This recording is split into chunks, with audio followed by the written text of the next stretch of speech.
There's been a long-standing trope in our culture that science and Christianity, or science and religion, or science and belief in God are at war. This is sometimes called by scholars the conflict model of the relationship between science and religion.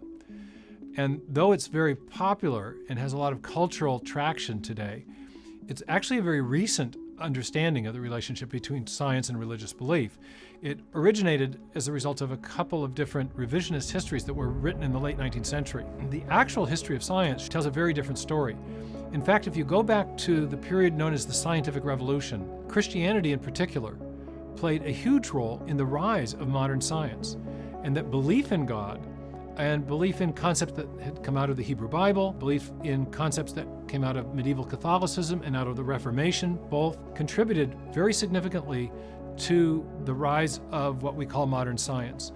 For example, one key idea that was quite biblical was the idea that the universe is a creation, it was made by God, and is therefore intelligible to human beings, because we've been made in God's image and have the gift of rationality.